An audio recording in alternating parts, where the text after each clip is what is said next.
আমরা শান্তিপ্রিয় জাতি, আমরা শান্তি বজায় রাখবো। ওদেরকেও বলবো শান্তি বজায় রাখুন। যদি কেউ বদমাশি করতে আসে, আমার বোনের গায়ে হাত তুলে আমার ভাইয়ের ইজ্জত দিয়ে টানাটানি করে, তাহলে তাকে শাস্তি দেওয়া আমার অধিকার।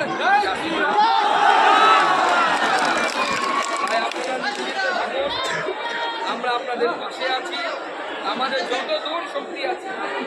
আমি আজকে রাত্রে মাননীয় গৃহমন্ত্রীর সাথে ফোনে কথা বলব, আমাদের সর্বভারতীয় সভাপতি মাননীয় জেপি নাড্ডা সাহেবের সাথে ফোন করে আছে।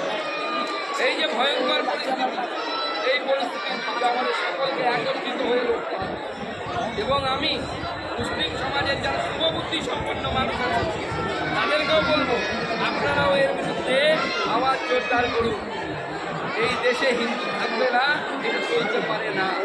কারণ মূলত এই ভারতবর্ষ হাজার হাজার বছর ধরে হিন্দু তৈরি করেছে, হিন্দুদেরই তৈরি। আর আজকে যারা এই মহিলাদেরকে ইজ্জত দেওয়ার চেষ্টা করছে, মুসলমান বানানোর চেষ্টা করছে, যারা বলছে যে মুসলমান হয়ে যেতে হবে, নামাজ পড়তে হবে, মন্দির ভাঙতে হবে, ভাঙছে। আরে গাধা, তোদেরও বাপ ঠাকুররা এক সময় হিন্দু ছিল, তুই ভুলে গেছিস।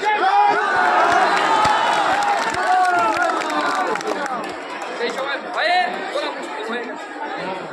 এখন তো বোঝ, পড়াশুনো তো কর, পড়াশুনোও করে না, বোঝেও না, শুধু চেঁচাতে চেঁচাতে যখনই মহিলারা মৌলিক বললো, মসজিদ থেকে বললো, তারপরে এটা বন্ধ হওয়া উচিত। পুলিশ প্রশাসনকে বলবো কড়া পদক্ষেপ নেওয়ার জন্য। বিএসএফ আছে, এই বিএসএফ ভালো কাজ করছে তো, বিএসএফের সাথে বন্ধ হয়েছে। বিএসএফ না থাকলে পরে খুন খারাপি আরো বেশি হবে।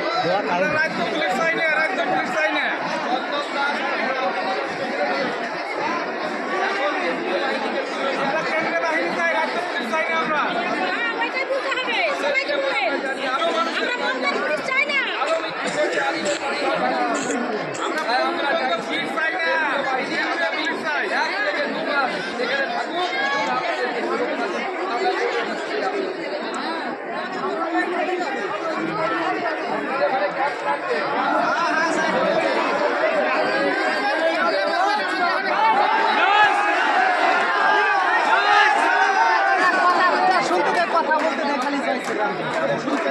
ঠিক আছে, সবাই ঠিক আছে।